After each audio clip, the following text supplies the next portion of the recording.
Welcome everyone, Christine here with a discussion about Norsca in Total War Warhammer 3 Immortal Empires. Norsca isn't just an outdated race like the Tomb Kings are. They are also genuinely an awful race to play. Limited roster, limited heroes, limited lords, significant campaign issues. But say what you will about the Tomb Kings, for instance.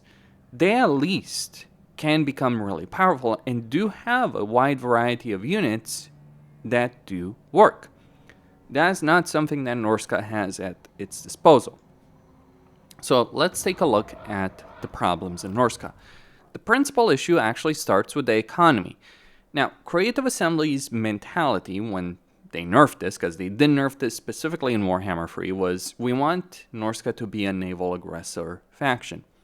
Well, there are factions that do very well in terms of naval aggression, sacking and looting income, greenskins, dark elves, for instance, two big example, even Skaven, but they also have a really good income to back it up, or sufficiently good income, even if their focus is elsewhere. See, this is how you design a race that works very well, but still adopts a very different playstyle than many others. If you're playing a greenskin campaign, for instance, perfect example, you do get up to 500 income from your settlement buildings. But that doesn't mean you want to play slowly or anything like that. In fact, the best way to play greenskins is very thematic to what the greenskins should be. Go out there, curb stomp your foes. Norsca's idea of sacking and looting settlements or having naval aggression working out for them just doesn't, for a couple of reasons. So their main income building doesn't generate a lot of money. It goes up to 150. It isn't the cheapest either. But here's the problem with it. Although it is, funnily enough, better than Kislev in terms of like cost analysis, but still, it is a pathetic level of income. Now, here's the thing that Norsca should have, right? They should be generating a decent amount of money for ports. The problem with ports is that they are expensive buildings. And on top of that, they're vulnerable. Vulnerable in the sense that it's not necessarily an inherent aspect of port settlements that they're more easy to attack. Rather, it's specific to how the AI behaves with regards to ports. So to explain that, port settlements, the way the AI behaves towards them is that the AI may or may not march on land to attack you at a great distance, but the AI will go across the sea to attack you at a great distance at the port. And this is a problem for Norsca because a lot of factions that do surround them don't particularly like them. Think of the Empire, think of Kislev. There is not necessarily the most significant amount of aversion, but it does exist. So that is certainly an issue that Norsca is going to have to deal with, that defensive aspect that they're tackling. But ports are necessary. That's the first problem. Now, you might think, oh, I can make up for this with looting and sacking income, right? I go there, I sack settlements, I get money. Well, this is where we get into the second issue that Norsca has. Their whole system that they are required to engage in. Say what you will about the Tomb Kings, you don't need to care about the Books of Nagash to win a Tomb Kings campaign. You do have to care about the top bar in order to win a Norscan campaign. And even if you're ignoring the victory condition aspect, you still have to care about this because of the various benefits that this provides you, including increasing your income, reducing upkeep, giving you income from ports, and also giving you casualty replenishment, which is actually an issue for Norsca. So there's some very substantial issues. In this campaign, for instance, I went to the Crow's Gaze because I do want that 20% casualty replenishment. Now, the problem is you have two ways of increasing favor with the gods. One, you do various monster hunts, which aren't ideal because they're bugged to begin with.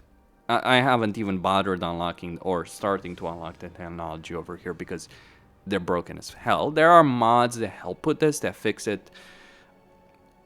But I'll explain. But the issue with monster hunts is you have monster hunts in this book.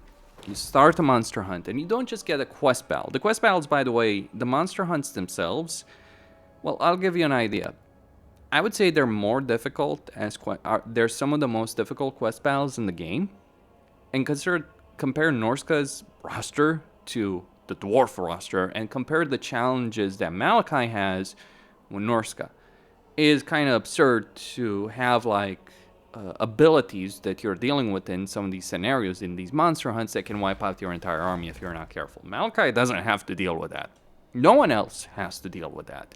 Maybe there's some danger things, but every single monster hunt can devolve that because there's always something special. Now, I find that interesting from a challenge perspective. Sure, I don't necessarily despise that until you talk about replayability and having to do the same steps. The problem is that the steps, like you have to raid settlements, you have to move towards a certain settlements, you have to recruit certain units, all that. It's basically an old quest system that has never been updated for Norsca. And it bugs out a lot. So you might get stuck on a step. So the best thing you can do is get a mod that allows you to ignore those steps and just enjoy the battles. The battles themselves are actually interesting enough, though tricky enough, and Norsca doesn't have the best roster. And you end up with other problems than Norsca has. But yeah, monster hunts are broken, so you can't rely on them for god favor. The only way of increasing favor of the gods, being Nurgle, Slanesh, Tzeentch, Khorne, yeah, I know they have different names, but those are what we're talking about, is to raise settlements. But you're not getting money from that. You're just increasing favor of God. Problem is your economy cannot sustain your armies, so you need to sack a settlement. But the problem is when you sack a settlement, you cannot then raise it. So what you're ending up doing in a Norscan campaign is you're going to a settlement, you're sacking it, then you're raising it, and then you're restoring it, because you still need the territory. Or you're raising it, and then you're waiting for some schmuck to come over there to take it over. Like in this campaign, for instance, I got the Varg because I raised the Doomkeep to get a bit of favor, and then the Varg leader, Surfaek, came over here and just pissed off, just tried to go over here through this pass, and I just wiped him out, took over his territory. One nice thing about Norsca is you can confederate under a Norscan faction for diplomacy, so it ended up working quite well for me. I got a bunch of tier 2 ports, so my economy is in a better state, but better is not great. Like, I have a bunch of tier 2 ports over here. It is not the best income, and I'm only maintaining 1.5 armies over here. And not even and a half, like, that. This is barely, and these are really bad units. So you do need to sack settlements if you're going to stay ahead in a Norscan campaign, or you're having to trade away settlements for the AI to give you money. And the problem that you encounter then is the fact that you're either wasting time or you're sacrificing something to get something else. That is what makes Norsca fucking awful. Because what you end up doing, one of the best things you could do, like I've disbanded an army right here, but one of the best things you could do is like have an army, attack the settlement, sack it, then end the turn, sack it, end the turn, put in camp stance. Then next turn, as it starts, one lord with no units in it just raises a settlement, your main army keeps moving, and you keep doing this stupid shit again and again and again and again. It is not fucking fun. Like, whatever, like, there's various systems in this game that, I say they're not good, they're not bad. There's some arguments to be had. If anyone defends this imbecility, I'm sorry. I'm not sure what the fuck you're talking about. Their research tree is also a mess because it requires you. It gives you some benefits, some of these some substantial, some of these whatever benefits. Like, ooh, you occupy Altdorf. That gives you vigor loss reduction during sieges. Spell resistance and weapon strength is nice. But the point is, you have some very, very distant objectives. And by the way, some of these monster hunts have very different distant objectives to accomplish them, and you're wasting time traveling around the map. You are not traversing the map faster than anyone else, but you still have a huge amount of the map to traverse around. And this is just like campaign mechanics, like simple things like doing objectives, occupying settlements, sacking settlements. This is just like very basic stuff that I'm talking about that is awful for Norsca, because they're effectively a Warhammer 1 race that has never really been updated. Some minor stuff here and there, but they're a Warhammer race in Warhammer 3. Not a Warhammer 2 race like the Tomb Kings, but a Warhammer 1 race. They only have 2 legendary lords, and only 1 lord choice except 2 special ones, 1 for Tzeentch, 1 for Nurgle. That is it. That is all that Norsca does have in terms. They also get some legendary heroes, but that is all that Norsca gets in their faction. Let's talk about unit roster furthermore. The regular Marauders, useless pieces of shit. Every tier 1 unit, except maybe the Norsca Wolfhounds, kind of crap. Tier 2, the only thing that's worth it is like the Marauder Berserkers.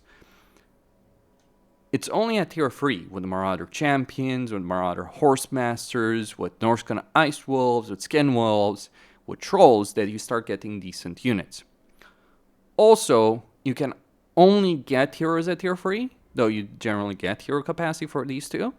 But the problem is, you have a pretty decent melee hero, you have a pretty decent caster, not special, I wish to say.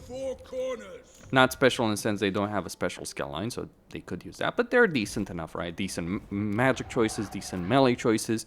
Problem is, the only way to increase casualty replenishment, or there's 2 ways, or 3, I guess. You either get tier 4 and get the Battle Fiend. Trog starts with 1, so you get casualty replenishment from him. Or you are in a region with a port, and that gives you up to 20%. Keep in mind that if you're going into a region with a port and you're having to occupy that already reduces by 1, but still that's decent amount of casualty replenishment. Never mind that a lot of provinces you'll be going through won't have a port, and never mind that only applies when you control that province, that port in that province. So keep that in mind. Or you get Nurgle over here, which gives you 20%. So theoretically, Norsca has a bunch of casualty replenishment. Theoretically. Practically, one is locked behind the tier 4 wall. The other one is locked behind the gaze of one of the gods. And the third one requires you to be in settlement with tier 2 port to get at least 10%. Or 15% at tier 3. That is not fucking great. Like, that is absolutely crap as a system.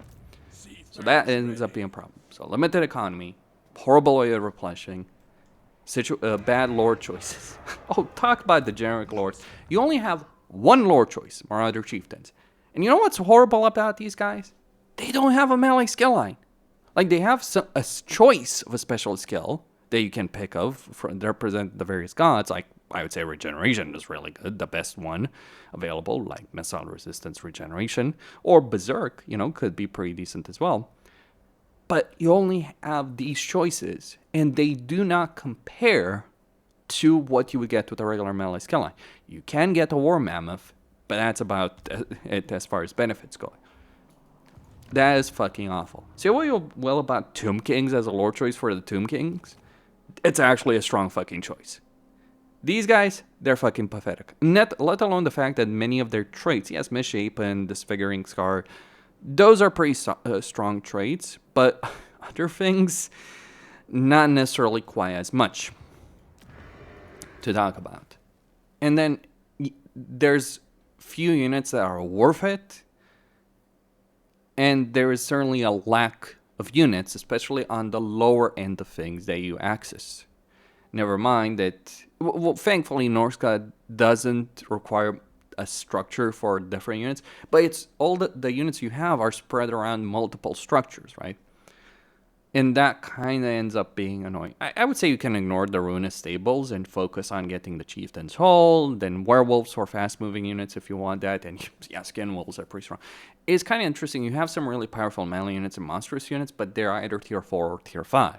Trolls, Norscan Ice Trolls, tier 3, pretty decent, I would say. Though they don't compare to the Stone Trolls that Greenskins get, but they get the job done, to be sure. And they're still, they're trolls, they regenerate. But the unit roster isn't great. The hero roster, decent, but locked away behind higher tiers with the replenishment option. The Lord option, awful. The economy, awful. The systems of the game, awful. And there's only 2 legendary lords who don't really have the best mechanics in their campaigns. So, Norsca is just the worst faction, one of the worst races, with the exception of like Daniel level, to play in the game. Let me consider which races are worse to play. Vampire Coast, Daniel, and Tzeentch. And I think it's an insult to Tzeentch to say that they're as bad as Norsca or Vampire Coast. But Tzeentch is pretty bad. Maybe Slaanesh, but kinda. That is my perspective on this. Costin, signing out.